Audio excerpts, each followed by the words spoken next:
Hi everyone and welcome back. We are here in the first double digits of season 1 of Buffy the Vampire Slayer. This is episode 10. I will not be saying the title, as you know why. Don't forget to like, comment, subscribe, and share to both our channels. If you like and leave a comment, it brings us up in the algorithm, and that would be a great thing. Of course, if you would like to watch this or other things that Jeanet also has on her channel, we also have Patreon, so we will leave a link in the description box for both our Patreons if you're interested in watching any of our stuff that we have on there. I say we get straight into it.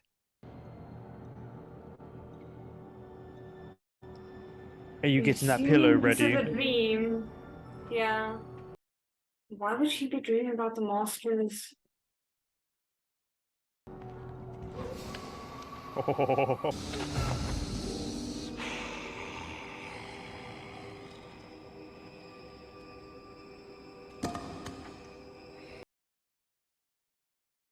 Oh, that's interesting.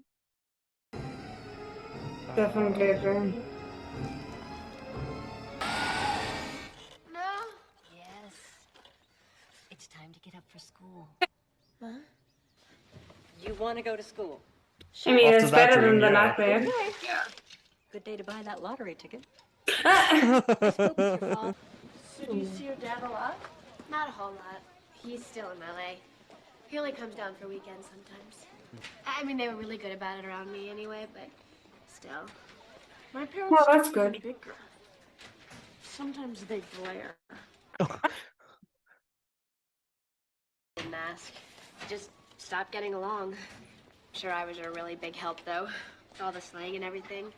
I was in so much trouble. I was a big mess.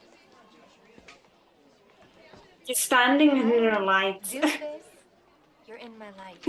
Linda, what's wrong with you? Don't you know that she is the center of the universe and the rest of us merely revolve around her? Why don't you revolve yourselves out of my life? Good comeback. But they really have good chemistry as enemies. Shelter is to be heard. Wendell, would you read the first two paragraphs on page 78 where needs clients?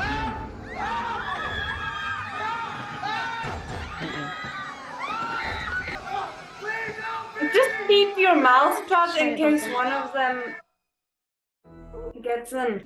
It's a wonderful thing. It is the most powerful force in the human world. Not love, I mean, not oop, hate. sorry, I almost spoke with Afrikaans there. You can speak Afrikaans. When you were a mortal boy, what did you fear? Monsters. Also, for a vampire, fear must be so potent as a smell. Like, they can smell it so much. It must be so good for them. Infuses me with mortal dread. It's nice that vampires also have fears. In the mind. Yeah. It can be controlled. Ouch.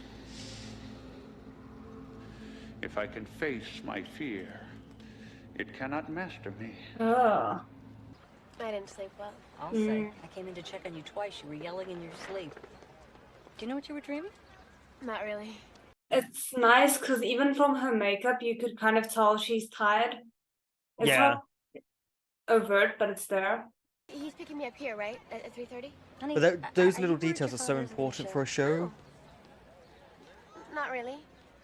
Should I be? Well, of course not. Remember that your father adores you. No more than I do, by the way. Goodbye. No. Have a great day. That was such a nice scene.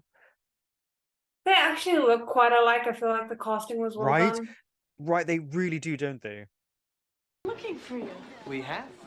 We have? How about the spiders? Did you talk to Giles about Okay, I'm not as bad as her. Well, their furry bodies and their sticky webs? And what do they need all those legs for anyway? For running. I'll tell you. For crawling across your face in the middle of the night. Exactly, Willow. How do they not ruffle you? I'm sorry, I'm unruffled by spiders. Now, if a bunch of Nazis crawled all over my face. It was pretty intense. Charles, did you experience the fear? What's going on? Did you find any theories on spiders coming out of books? Big, hairy, crawly. You were I'd looking have for to a punch you. snack. I'd have to punch you. It's funny if you're me. It's funny if it's me. I just thought you might want to talk about what happened. You know, yesterday with the spiders. There's nothing to say. You saw 200 insects. You gonzoed. Anybody would have. They're not insects. They're arachnids. Yep, From the he's Middle correct. East? When? Lots of times. Ew, you must hate spiders more than I do. I don't hate spiders. I love them. What do you mean you love spiders? It is platonic, right? Browns and tarantulas and black Browns? widows. Oh goodness, okay. No, My see, folks Black shipped me Widow, off to no. wilderness camp. When I came home, they were all dead. That's when the nightmares started. The nightmares? It's always the same. Yesterday in class, I thought I just nodded off again. Oh, But then everyone else Oh. started screaming too. So it starts out as a normal nightmare and then it manifests into reality. well, I guess Hellmouth, you know, makes sense why it would extend beyond just a nightmare. I'm gonna take a break. You shouldn't go in there. Also, why would you go in the basement to smoke? Yeah, go. If there's a roof, go on the roof. If there's a corner, go around the corner. It's interesting. The kid is kind of giving the vibe of he himself is scared of what he's seeing other people be scared of, and he's manifesting their fears out of his own fear for it, or like sympathy. But Mm. that's just absolute nonsense.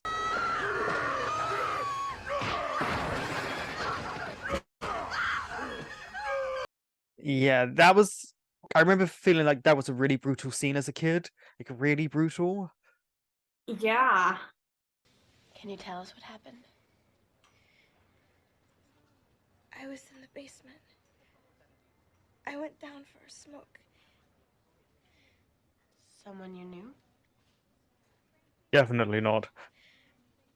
I've never seen anything like it. I'm sorry? It's what he said right before. He said lucky 19. She'll recover. She's got a couple of shattered bones, Oh. a little internal bleeding. She got Ow. up pretty easy. Well, the first one's still in a coma. First what? First victim. They found him a week ago. What? Hey, Sam. Xander, what happened to your... I don't know. I was just a minute ago. Ow. Wake up. Nope, you're awake. Ow. Gotta wake up. I feel so bad for him. That truly Stop would it, be Hammer. embarrassing. Like, I've seen so many shows and people talk about that being one of their fears that's for school. That's him. Who? The kid I've been seeing around school. 12-year-old Billy Palmer was found beaten and unconscious after his Kitty League game Saturday. Harry, this is the boy from the hospital. The first victim? You've seen him around the school? Yeah, first when the spiders got Wendell, and then when I did nothing on the history test. I thought it was weird seeing this kid around, but I forgot about it. Forgot about seeing a 12-year-old just in school. Dad, what are you doing here? You're not supposed to pick me up till after school. Is something wrong? Well, I need to talk to you. Sure. Yeah. Oh, I'm sorry. Dad, this is Mr. Giles, the librarian. This is my dad, Hank Summers. Don't trust it at all. I know we always said it was because we'd just grown too far apart. Yeah, isn't that true? Oh, he's gonna say it was them. It was Buffy, but probably it's not true. Was there someone else? No, it was nothing like that. Then what was it? It was you. Of course, everyone's nightmares are coming true. Well, big surprise there. All you ever think about is yourself. You get in trouble. You embarrass us with all the crazy stunts you pull.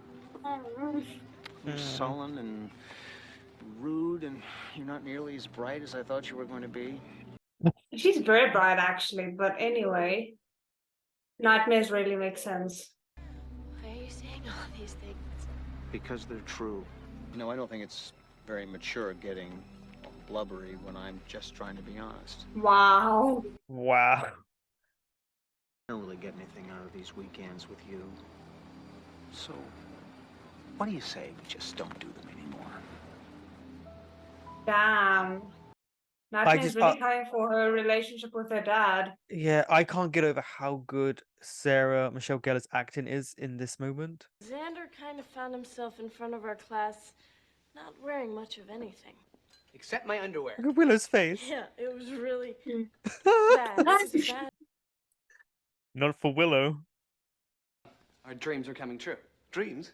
Yeah, nightmares, It yeah. would be a musical comedy version of this. Nightmares. Our nightmares are coming true. So why is this happening? Yeah. Billy. It's Billy.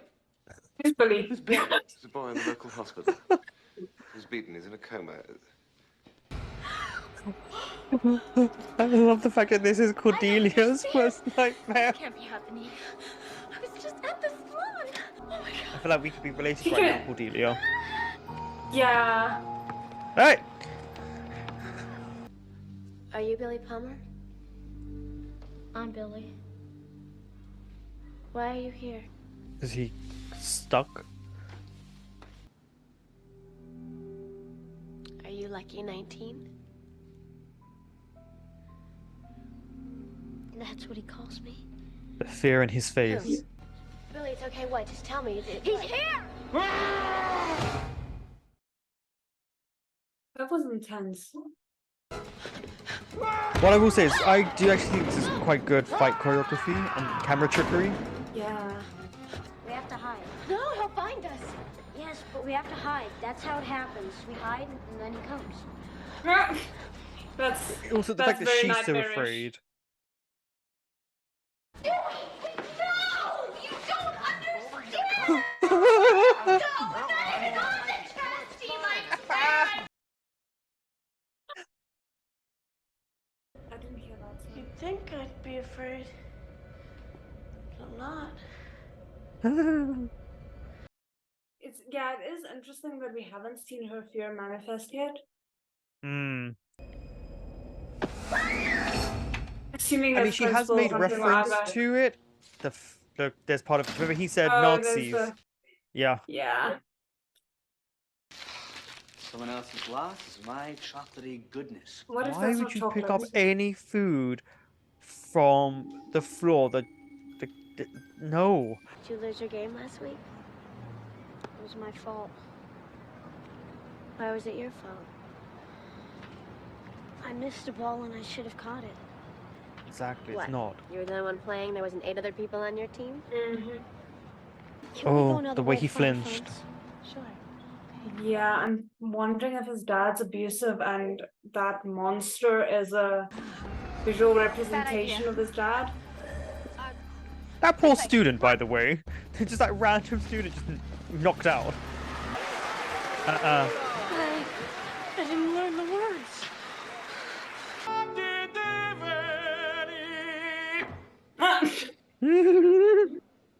My turn. Yeah.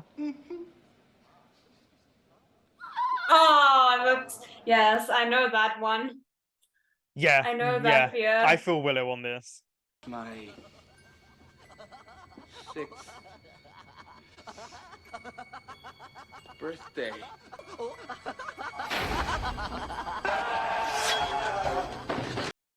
Oh wow, that was a good stunt. Just I wonder who died. Nobody died. What's the fun of burying someone if they're already dead? This is the Slayer. You're prettier than the last one. oh. I am free because you fear it. Yeah. Because you fear it, the world is crumbling. But that's interesting. I'm wondering if he is actually free or if this is a second version of him. Well, as he said there, because she fears it, he's out. So he's probably not technically free. He's just free in this A dream is a wish nightmare. your heart- Universe, yeah. Yeah. By the way, this is Sarah Michelle Gellar's one of her real life fears. Oh, being buried alive? Oh yeah, when the clown chased you and you got so scared that you had... Oh. Uh-huh. There's this. It's mine. Oh. Oh, the way you reacted, I'm glad, yeah.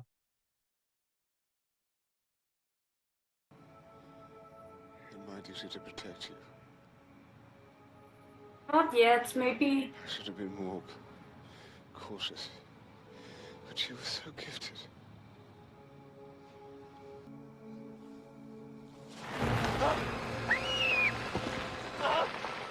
Rise and shine. Buffy? Oh, of course. Thought I was dead. I love Buffy, your the design face. of her as a vampire. Buffy. Don't look at me. But the fact that that he's trusting her enough to still have their best interest at heart, even though technically she's now a vampire. But we better hurry. Because I'm getting hungry. Oh. That's not something you want to hear. Oh, positive. Well, how do we wake Billy up? What if we can't? Willow, do shut up. Oh. Oh man, what do we do? I think I know. Oh. Whatever it is, it better be soon. I always Glad felt you showed up. that seeing that moment was not See, needed. I'm having a really bad scary. I'll tell you something though. There are a lot scarier things than you. And I'm one of them. That's one of my that's my favorite moment. That's this moment here from this episode. Yeah.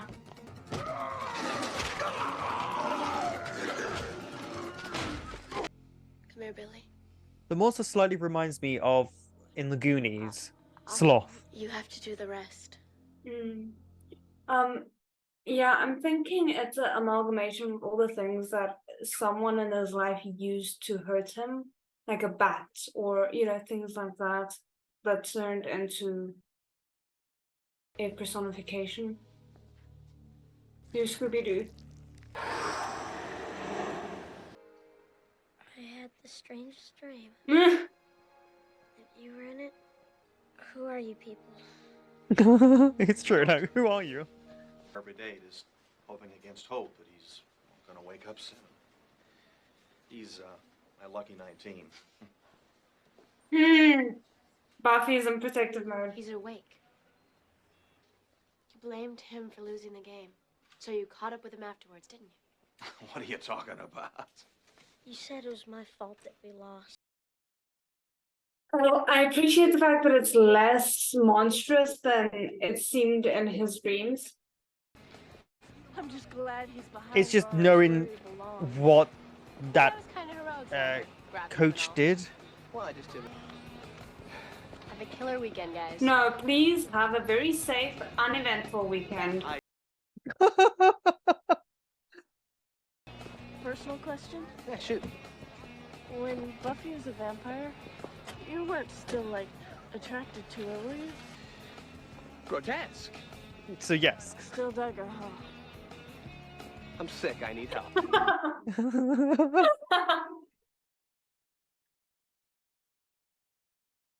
Yeah, and also, Willow, would you want to be with him if you can only be with him because Buffy's not an option?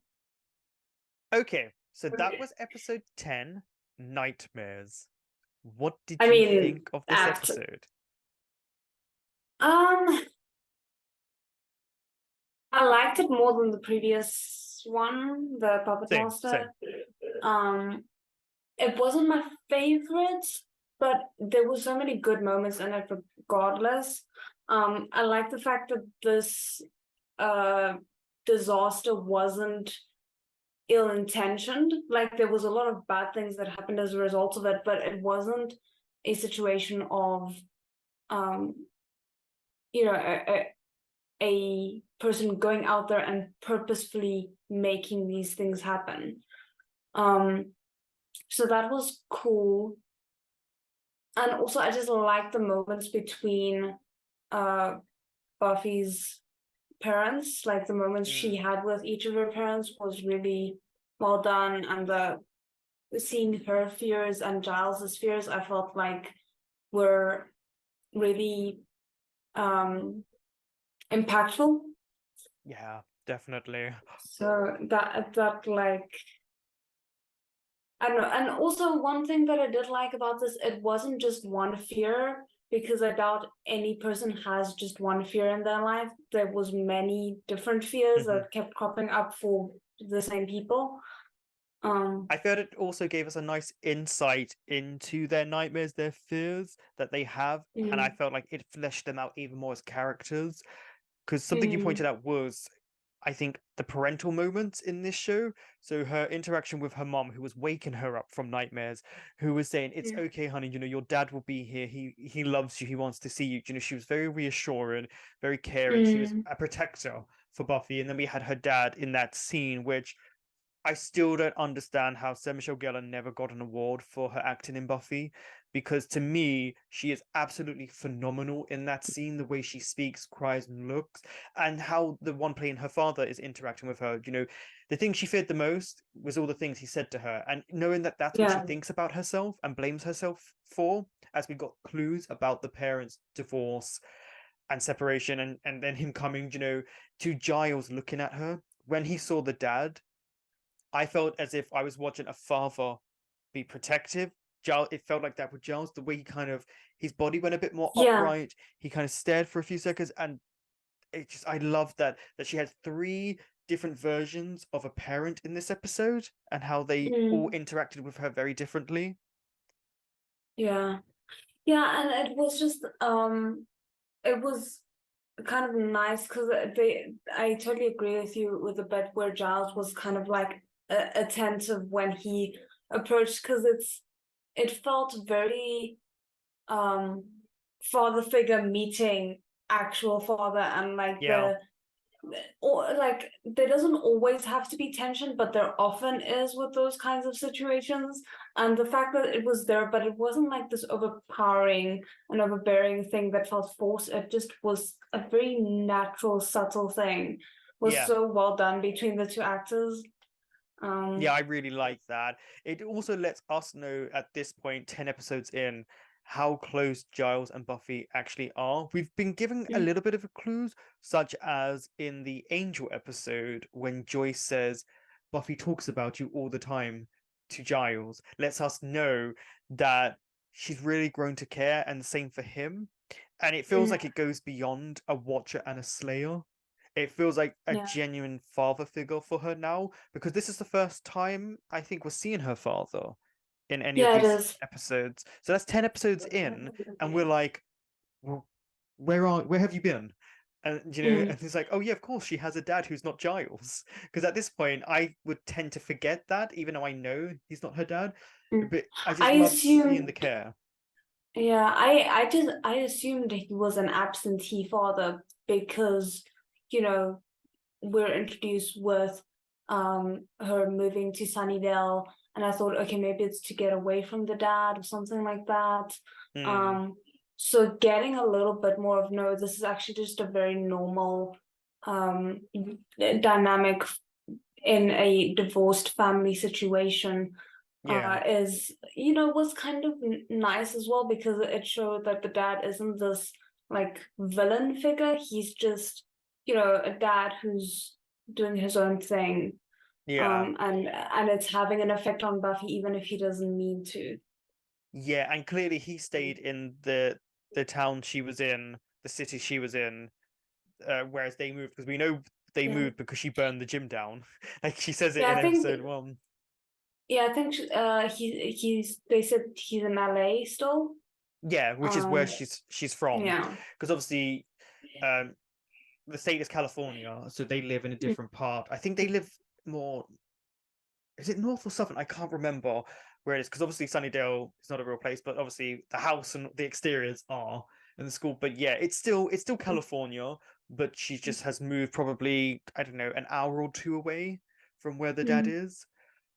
But it was just what I really liked as well was how the manifestations of the nightmares, or should I say fears, because I felt like it was kind of fear slash nightmares, because obviously usually you fear things in a nightmare.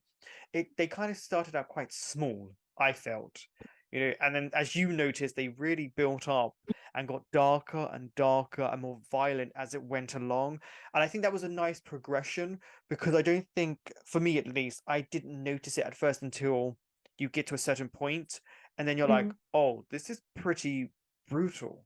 Like at first you're like, okay, it's yeah. nightmares. We're laughing a little bit in places here and there of them, and then all of a sudden this hulking figure comes out and beats this girl almost to death. and then you're like, Yeah. whoa. And then you realize at the end of the episode, that's also a representation of what happened to the boy. Yeah. And he was beaten like that, but his injuries, obviously, he sustained were much worse. He was in a coma because he lost a Little League game. That is a Yeah. frightening thing until you see videos of those parents, how they act when their children are playing games. Yeah. Yeah, and so that was like that for me was the sad moment, was realizing the only reason why they have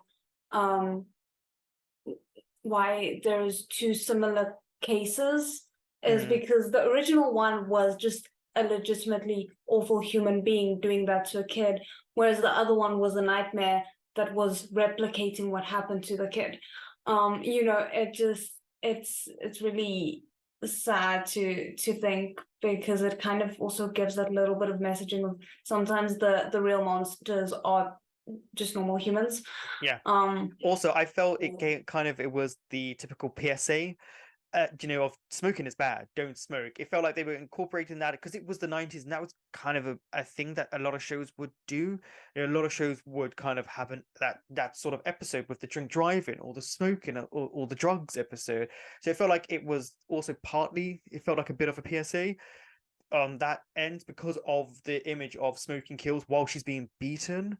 Oh, and then because you thought it was the father, which I think is a good assumption to make when he says he and things. I do. I think that's where a lot of us would go when you hear the word he, and then you realize it's his coach, not even a family member, someone that the only connection is a game, and the fact that no one knows as well. So he had to, I'm guessing, wait until everyone else had left, kept this Billy behind, and then beat him up with a bat. Because that's clearly why the hand was a bat. Yeah. When you think about the actual darkness of this episode, you kind of sometimes, for me, I have to take a step back and go, once I piece all these things together, this is so dark. It's not one of my favorites, but I agree with you. I like it better than the previous episode, but I still like it overall. I love the whole ideas and the metaphors behind the fears and what they really mean. And the fact that the master sensed something was changing and adapted to the fears really quickly. Yeah, but don't you think so? Obviously, there was definitely like a PSA in it as well. But don't you think that it was specifically framed that way in hindsight because she and herself fears dying because of her smoking habit? I mean, I would imagine that's part of it as well. Part of her nightmare would be her smoking and dying, but I guess it's hard to tell sometimes because the way she did it was, I'm going to go and have a smoke. And she was kind of very cavalier about it when she went down there. And then she was attacked by this hulking figure. So, I mean, I'm not saying, like I said, she probably is the PSA, but also her own fear of this smoking killing her. But it was the way it kind of went about. She didn't seem like afraid of smoking or anything. She went into the basement, which I still don't understand why you would go in a basement to smoke. It was more like they just needed to introduce the monster to show you the dangers of smoking. I think it also just ties in as well to Billy. We needed to get the tie-in figure of that so that Giles and Buffy, when they're at the hospital, could realize what's going on with him. It was kind of just, a tie-in moment that they in the script was like, okay, we need to kind of get them now to the hospital for them to realize this is Billy. And then when they see the newspaper article, it's Billy. It's more. It felt like just a tie-in in the script. They're like, okay, we need to move the plot from this point to this point to get this point. It felt like that a little bit. Okay. I also really, I hope that made sense about Yeah, I know. Okay, sorry to anyone else who didn't get that and felt like rambling. It felt like getting from joining plot Point A to point B. Point say C, and they use B as the middle point. I also really liked how different everyone, as you said, everyone's fears were. They had multiple fears, which was great. Willow's was singing, and she didn't like the spiders, so I would imagine that was a nightmare. But also how they were all different. For Wendell, the nightmare was the fact that they died and they were getting revenge on him. So it was not the fear of spiders; it was the fear that it was because of him they died, because of his brother. But it was Xander's I think Xander had probably the most normal fears, nightmares, I think, out of all of them. It felt for me. Naked in class, a fear of clowns, which a lot of people do have. Giles getting lost in the stacks is a nightmare, which makes sense, and then not being able to read. Like I'm like a fear of possibly losing your eyesight, because the reason I say fears, I know they're nightmares, but fears come from your nightmares. Yeah. And I can relate to Giles because my eyesight is getting worse as I get older. So my fear But is losing it and not being able to like understand like things like he can. yeah, because I think that's more what I took from him not being able to read was the inability to access the information that he needs to access to be useful. Oh yeah, he had he well like he said Because he doesn't do technology.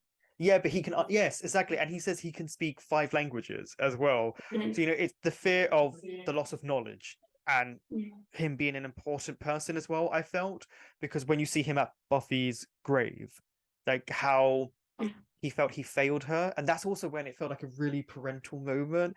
And I just think even today it still gives me chills when I see the way he reacts to that, where he kind of drops to his knees very slowly, and he says that she had so much potential. Like the fact that he was just praising her and just sad for the loss after we had the father moment. It was just I just felt it was so beautifully done. And like you know that he knows it's his nightmare, or that he's dreamt about this a lot because he immediately knows it's his nightmare. Yeah. It's kind of just very sad. But what I find interesting, and again, I might be reading too much into this, is at the start, the monster is like, if you need to face your fear, otherwise it controls you, something like that. But then we see with Xander, him taking out the clown. Now, granted, that was a very satisfying moment, but it didn't change anything. It wasn't like he stopped being afraid. He just decided that there was something more important than being afraid at that moment. So maybe you look like you disagree, which is fine. But no, most of what you're saying I agree with. About 98% of what you said I agree with. But it's interesting, like that wasn't the best representation of that, but I do feel like there is something in the potential of the master. Just because he's like above his fears in a sense, doesn't mean that he's unaffected by them. And I hope we get a little bit of play on that in some way, shape, or form, where he realizes it's not as easy as just facing them to be able to overcome them. Like I said, I agreed with most of what you said, actually. The reason I was giving you look is just, it's my face. But also was, I do feel like that was supposed to be a representation of Xana conquering that fear he's had since he was 6. But I do understand what you mean, and that's why I agreed with most of what you said about, especially with the master. He was saying you have to overcome your fears, otherwise, they consume you. But obviously he still has fears, because eventually he still had to let go of the cross. He still had to move his hand away. And with Xander, it felt like after he did that, he said that he felt like there was like some sort of liberation. I felt like he might still have a fear of clowns, but I don't think it would be as consuming, because his memory is tied to him as a 6-year-old with this clown. Exactly. Something I'm curious, and this is for the audience if they know, did it sound like the laughter of the clown was actually the actor who plays Xander? It felt like it, to me, it sounded like him. Every time I watch that scene, it always sounds like they obviously superimposed, like he went and did his additional voice recordings, and it felt like he was the one doing the laughter. It just, for some reason, it sounds like Xander in the way he laughs. Like I can hear almost his speaking voice, his tone. I could be wrong, but I'm very curious for the audience if that actually was Nicholas Brendan, who plays Xander, doing the clown laughter. I mean, that would be quite cool because of the layers that it could potentially add to that nightmare. But one thing that, and this is just a personal, like, it's not even a gripe because it's not really anything to do with the episode itself. But it would have been so cool to have there be a very specific kind of nightmare and no one be able to pinpoint who it belongs to.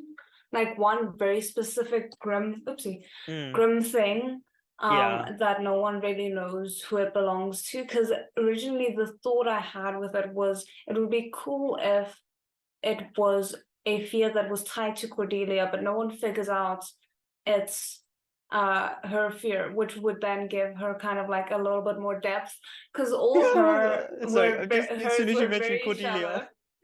I can't wait to get to this moment. Okay, so let's get to Cordelia's nightmares because it is quintessential Cordelia. It is just pure, shallow, vapid nightmares, and I loved it. To me, it was such perfect representation.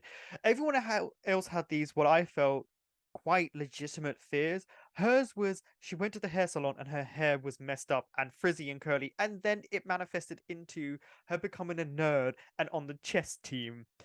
And it's just so beautiful because I absolutely love Cordelia at this point, and I'm only referencing from this point to from episode one. And the fact that these are her nightmares, and I think it was such a smart thing for the show to kind of like superimpose these moments because everything was quite tense, and then you got Cordelia, and you're like, oh yeah, of course, there are loads of people in this world who just have very innocuous dreams. That they do not mean anything really. They are just superficial. They are shallow. They are ridiculous, and it works for her character in the terms of, you expect Cordelia to kind of have this type of nightmare that she's not popular or cool, or the fact that her hair's a mess because she's always putting makeup on, she's always touching her hair, she's always doing stuff. And we got the whole beginning part where Wendell was in her light. I thought something like that would have been funny as well. Like, I don't know, with like the makeup or stuff like that. I don't know. All I can say is I love the character of Cordelia, and her nightmares were just the top. Whatever, I don't eat cakes, but whatever is really nice on top of a cake that people eat, that was just, I couldn't get over it because I just can't get over it. It was just so good. It was just so good. I mean, obviously hers is a bit over the top purposefully, but I do feel like there is something to be said for some people live very privileged, sheltered lives where there is no real things that at that age especially bother them, so you don't need to have a lot of very dark thoughts. Now I will hold the show accountable for the fact that Cordelia has damsels in distress at least 5 episodes out of the Almost 10 every that we've episode seen. she's been in. So the fact that she still is the most concerned about her appearance.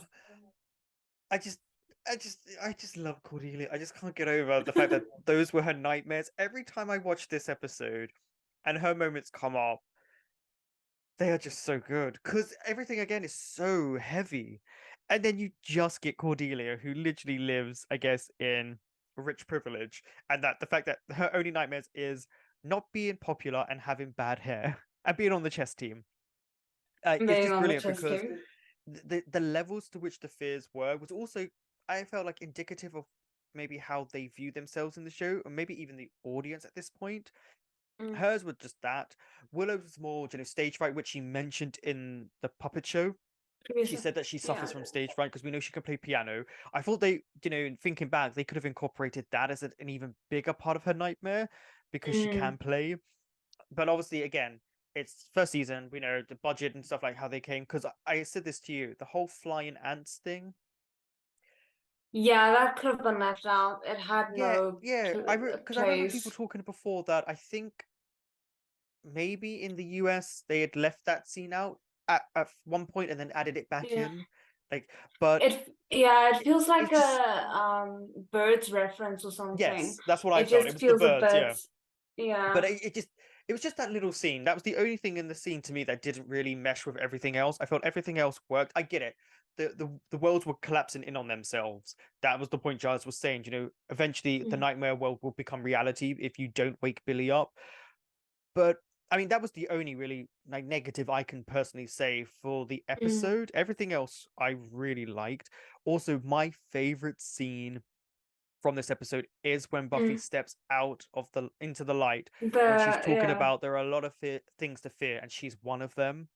That little moment she speaks, and when she comes, the lighting, the way it's shot, the way you see her vampiric face, and then she runs at him, is to me my favorite moment. It always gives me a little bit of goosebumps just because she's given the hero speech, but she's actually a vampire in that moment.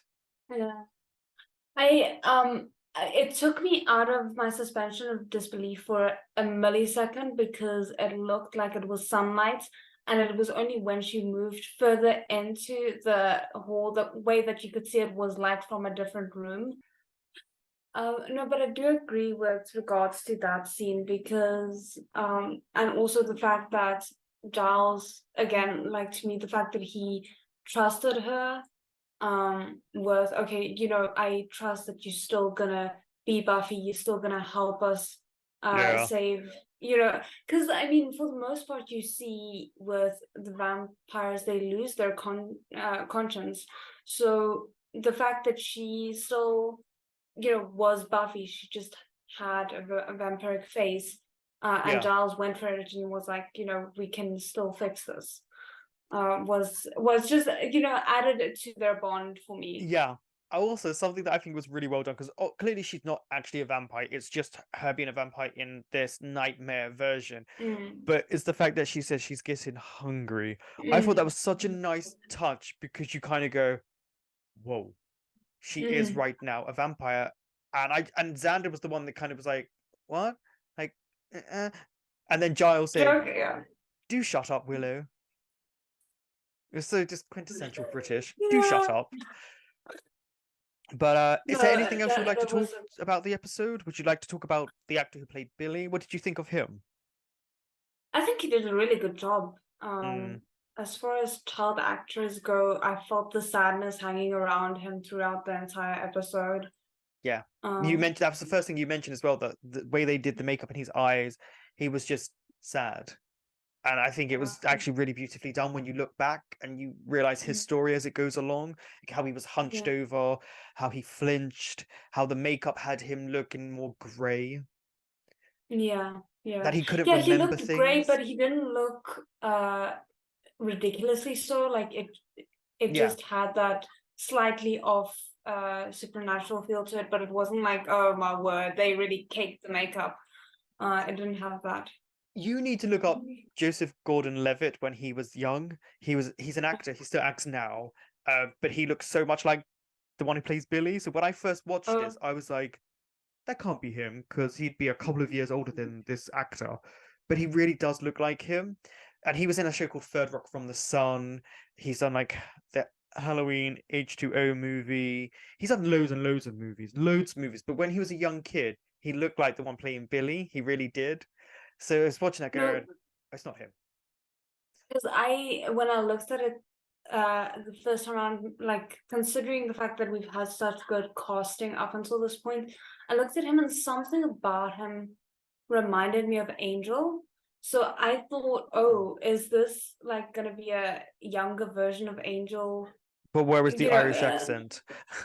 I mean, at that point he hadn't spoken yet, I don't think. Like I think that's, when he showed that's up interesting. immediately. I don't know. I think this is a new thing. I don't think I've ever thought it was Angel. I think it's because Angel just wasn't in the episode, so I didn't even think of him. That's actually interesting about the casting, because you are right. I do feel like Joyce and Buffy, I could believe, is mother and daughter. And I think the casting it's just brilliant in this show, especially when you consider we could have had Cordelia as Buffy and Buffy as Cordelia, seen as the audition for those roles, and other people like Darla could have been Buffy, or Amy could have been Buffy, stuff like that. I think Ryan Reynolds who auditioned for Xander? So Yes, you said it was I Ryan think he Reynolds. did. Yeah. You asked one thing that I did want to mention. I think you said your favorite scene was her stepping into the light. For me, the favorite scene, even though it was really sad, was the moment where she was talking to her dad, and you can just see how it breaks her.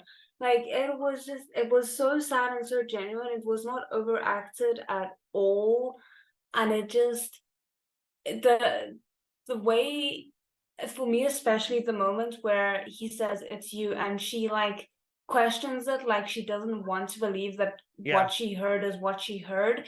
The fact that all of that was captured in that one, like, what, was just so good. I could go on for hours about that scene, about how phenomenal I think Sarah Michelle's and the actor who plays her father. He does a really good job as well, because there's just no care for him. He's just you just Yeah. think you suck, but and for a second it takes you out of it being a nightmare. You're thinking this is who he is, and then you have to remember it's her nightmare of what she feels she did to their marriage.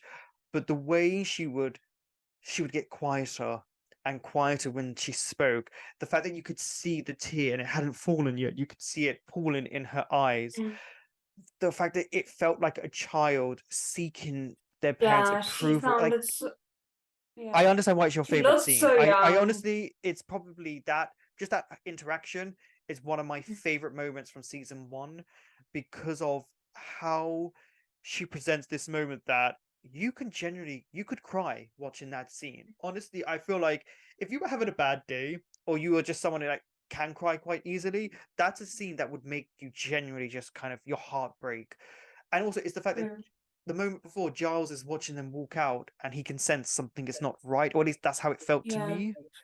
Yeah, and That scene. also remembering that this is the first time we meet the dad, so it's not like we have a different image of him. Like, for example, if it had been Giles saying all of that to her, we could so easily detach from it and be like, it's a dream, it's a nightmare, it's Yeah. not at all what he's actually thinking and feeling. But this is the first time we meet him. We haven't had any interactions between them before that. So it's so much harder to remember, okay, this is just a nightmare, because you don't have any other points of reference. You don't know if this is how he's actually feeling about her, Yeah. or if it is luckily just genuinely a nightmare. So yeah, no, it was well done. I think also, as you'll to add on to that, is that before we meet him, we get Buffy's fear that he's not going to turn up for their weekends and pick her up, and then Joyce having to kind of soothe her, and then her talking to Willow about them divorcing and talking about how they divorced the year before, which is when she burnt the gym down. She would have been 15 as well. So that's what I think about, like the age. And then she said they were separated before that. And obviously, she's mentioning the Slayer thing, which we know they don't know about, because otherwise we would know by this point. But it's the fact that she was about 15. So imagine as a 15-year-old, this whole new world is open to you, and you're told you're a Slayer and you have to fight these monsters, but then your family is breaking up at the same time, and you feel like it's because of you. And Buffy put, for such a young age, she put all this blame on her. I thought it was beautifully done. It gave us these little clues, and then you got that scene. And also, I like that it was on a bench outside. It was in the public, so anyone could hear what they were saying. And then they did these beautiful close-ups, and then over like 2 shots and over the shoulder shots and things like that. And it was clearly a 2-camera. It clearly was 2-camera because of the way it was shot and the way they would just do the scenes. Also, when I should stop saying Sarah, when Buffy would look down and then look back up, like how a child or how someone would look when someone's breaking your heart, it just her acting is And phenomenal. especially when he said, I'm just trying to be honest with you, and I don't appreciate you getting all blubbery. Well, I'm just trying to be honest with you. Like, that was so invalidating. And even though obviously, again, this is a nightmare, and I think it's the least authentic dialogue of that situation, but it's so close to, I think, how everyone in the entire world feels at some point in their life, like just so invalidated in what they're feeling, that it was so well done. Yeah, and when he said she's not as bright, she's sullen, she like her attitude, all the things that we don't see, but the things that she clearly believes about herself as well, said through the voice and the vice of her father, a person that she clearly misses, admires. It's just so well done. But also, I don't think. I mean, obviously, it is things that she thinks about herself, but it also, to me, spoke of all the things that she probably heard at her old school, people saying about her, and thinking of her, and like her holding out hope that at least her parents don't see her that way. Yeah. But then also secretly fearing that is exactly the way that they see her. I'm just glad it wasn't Joyce and the dad coming together to say this to Buffy. Yes, because Oh, I was thinking like I wish the mom was there, but and then I also realized like with the nightmare setup, it would just make things worse. It wouldn't be like her mom would be able to step outside of the nightmare's but restraints also it wouldn't make to and it wouldn't make protect sense for her her. mum to be there because her mum would have been at Mm. work, whereas the dad was picking her up. So that Oh, sorry, I just remembered another thing that I want to mention. No, go. no, I had finished. Your hand raised, but I had finished. I was like, okay, And I didn't want to raise my are hand. we I in was like, class? oh, I Are we in remember. class? Hands up. I'm like, I was like, oh, that's what I wanted to say, and then Did you see that hand movement? um, but what was sad about Buffy's for me specifically, in comparison to everyone else's, is there wasn't any moments that she experienced that were unrealistic. You know, like for example, with uh Giles, it's relatively unrealistic that he would just one day wake up and not be able to read again. Like generally you have to have an accident first for something like that to happen. But I'm saying generally, I'm being very vague here. I think I don't know. I've had this fear. That is something that I think all of their fears are steeped in an element of realism. Just because, Oh no, definitely. But what I'm more saying is, for me, what stuck out was the fact that like there wasn't an element of that Buffy could point to in the moments and be like, oh, this is clearly inconsistent with what I know to be true. yeah, that's You very know, true. Very true. like there wasn't her, because one thing that I thought could very easily have been a moment where she would be like, hold on, you shouldn't know this, is if her dad was like, you're a terrible slayer, because obviously her parents shouldn't know that. Yeah. But that never happened. So there was nothing for her to be like, this is abnormal, something is weird here, I should maybe not take this at face value, you know. Yeah, no, that's very true. Also, the fact that she didn't pick up on when Cordelia said they had a test, that's what I liked as well. It felt like clearly reality was warping and bending, but the fact that everyone kind of fell into their moments without really thinking about it. Did you notice like Xander and Willow and Giles kind of figured it out? Buffy never kind of did. You know, like she never thought about the test, she just thought it was very weird and it kind of threw her off. And then the dad thing. So we always had something to throw Buffy off in that moment so that we didn't use her intelligence to figure it out like she has done in a lot of episodes. Instead, she Yeah. kind of pieced things together as it went along. But you know, the others figured out the nightmare element, whereas she kind of was already just kind of forced into it. So she didn't have time to really adjust to think about it. You know, she went from what happened to her with her father to then seeing Billy to then fighting to then into the graveyard, then put in a grave, and then a vampire. She never had time to really have a moment to be like, this doesn't feel right. Like she never had But time to breathe. don't you think that was maybe part of her nightmare? Because she herself views herself as not that bright. So one of her nightmare aspects might have been her not being able to Figure it be out. Yeah, bright. that's very true. That's a Yeah. really good point. Yeah. It's just, and again, I think it maybe also plays into the whole, you know, a slayer is supposed to be someone who doesn't have friends and family, doesn't have anyone, so has to kind of figure things out by themselves and fight alone. And that it felt for only elements that she was truly alone at points, and then they would all come back together and you'd be like, okay, you guys work the best when you're together. But yeah, I think part of that might have been because she views herself like that, so it's part of the nightmare. I feel like there was so many underlining things and so many things you can really pick up on as it goes along in each rewatch. You're like, oh, this is really smart. Because I do think the writers are very smart. Even in this season, I feel like there's a lot of layers that they really added to it that I think the audience only picks up on multiple rewatches, and that includes the background of not just the actors, like that poor actor that just got, I mean, either killed or knocked out. We don't know, but like the smoking kills, and there was another thing that was really brilliant. Go back and watch the moment where Willow opens her locker, and there's something called Nerf Herder at the top. Okay. Like if you, because what you should start doing is looking at what's in their locker, and you get a little bit of peace about them. I mean, she's got a picture of her and Giles, like in her locker, Oh. standing there, that we got to see. But Nerf Herder is the people who play the Buffy theme song. Like it's them. So that was a Oh. nice little clue that I was never one to really look at the lockers, like only bits and pieces. It's only because I've noticed from other things that I was like, oh, do you know, the lockers tell you about a person. It gives you a clue of who they really are. And Yeah, because I I thought that mean, was Cordelia's is mostly hers was a just the big mirror. mirror. Again, oh, that's another thing. She just had mirror after mirror after mirror, which adds to the vanity side of things. Because I feel like Cordelia may have a mirror, but I imagine in the real world it wouldn't be that big. She'd have like posters and pictures and things in there. Cordelia looks like the type that would have that stuff. So I just love the fact that hers was all just mirrors and image and chess and nerds. Cordelia, you're amazing.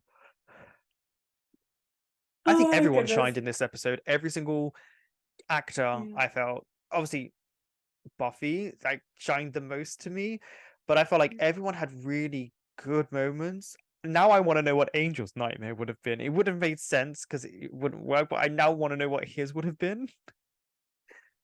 Yeah, that would be intriguing. Probably something to do with his family or rejoining the Master. Good point. Good point. Possibly. Unfortunately, we won't ever get to know because he's not in this episode. But it would be something food for thought. Just little like discourse for people like who are going to watch to think, what would Angel have had as a nightmare? Because that would be quite fun to think about it. Okay, everyone, that was episode 10. Thank you for watching along with us on our little tangents that we had during this little review part. And we will be back soon with episode 11.